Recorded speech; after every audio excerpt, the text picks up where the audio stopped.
American laws has receded from the headlines. However, it continues to be a prickly thorn in Ottawa's side. The Conservative government had hoped for a quick deal with our neighbors to the south, but that hasn't happened. There is a deal in the works, and we might hear the details in the coming weeks.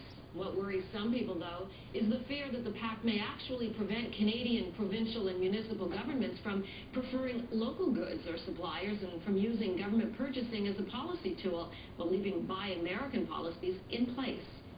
We're joined on the phone by Tasha Kheiriddin, a political and economic analyst, and in studio, Maude Barlow of the Council of Canadians. Now, Maude, many municipalities now have contracting policies which allows them to reject the lowest bidder in favor of a Canadian supplier if local employment and spin-off benefits outweigh the price difference. Do you think that could be bargained away somehow by Ottawa? Well, that's exactly what they're offering. What the Harper government is offering to the Obama administration is if they'll just let them out of this, get an exemption for this conditionality on Buy America. And don't forget, this is just a one-time thing that the Americans are doing. They will give them permanent access to our municipal and provincial procurement. It's called subnational procurement, and basically it's all the ways in which we spend money or make decisions about how we spend money, from school boards and water systems and roads and construction, environmental protection, and so on. All of it would be challengeable if they're successful. It's important to say that the Obama administration has made it very clear that they have no intention of giving Canada this exemption. What they have suggested is that Canada sign up the provinces to the WTO, the World Trade Organization's agreement on procurement, which would then open up our provinces and municipalities, and not just to the United States, to all the private service companies, or all the WTO companies, countries around the world. It would be a terrible mistake. Tasha, do you agree? Would it be a terrible mistake? No, I don't think it's a terrible mistake. In fact, it's a case almost of reaping what we sow, because when NAFTA was negotiated, there was basically a blank space left in the place where we were supposed to discuss procurement. It was not discussed, and we left protectionist measures in place for our municipalities and our provinces whereby they could prefer local suppliers. The result is now retaliation on the part of the United States. And this isn't new. I mean, we could go back over 100 years when there was a reciprocity treaty between the two countries in the 1850s. Canada imposed a tariff, and the U.S. then retaliated by repealing the treaty. It's the same kind of thing. There's been a lot of pressure from unions and from other groups on the left to the municipalities and the provinces to keep these strictures in place, to prefer local jobs, and the result is now we're seeing the U.S. retaliating against us.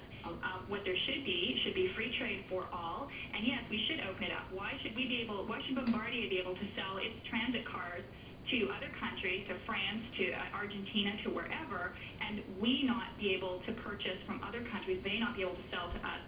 The idea that we should somehow prefer local jobs to the exclusion of less expensive alternatives is just wrong. Well, first of all, the United States is not retaliating against us in any way. Most of the states have had Buy American policies for 75 years, and they're not about to give them up. That is more the reason why municipalities and provinces weren't in NAFTA. It wasn't so much on the Canadian side. They will never give up the ability to do this, and right now in this financial downturn, the Obama administration wouldn't dare spend American taxpayers' money. There's 6 million people who have been put out of work in the United States. They wouldn't dare spend their own money on our jobs, and why do we not say the same thing? Nobody is saying no trade. Let's just be honest here and very clear.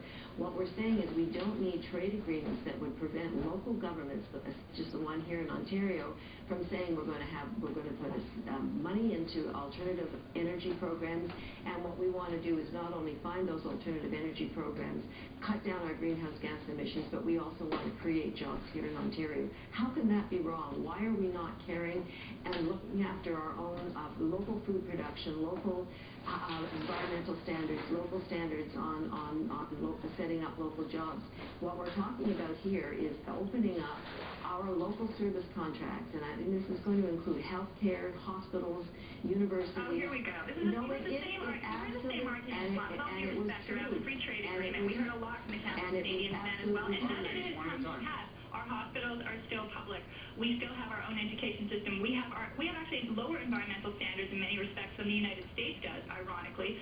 So also the fears that we will somehow lose our identity and lose our strength in these areas has completely not come to pass. What has happened with free trade is a great increase. In fact, under NAFTA, our exports to the U.S. have nearly tripled, and theirs to ours doubled. But we have now a trade surplus with the U.S., which is also one of the issues here. We are doing better under NAFTA than they are. We have a trade surplus with the United States because we send our raw resources there. No, if you go and look to there are markets for automobiles that are manufactured here. We wouldn't have an auto industry here if they didn't buy our cars. If you go to northern Alberta, you'll see why we have a trade surplus with the United States, and you'll see the environmental damage that it's doing. Nobody is talking about not trading with the United States. What we are talking about is maintaining the ability to have a local control over local spending and to be able to set the kinds of standards that set up fair trade, sustainable food production, sustainable environmental rules that will be under assault.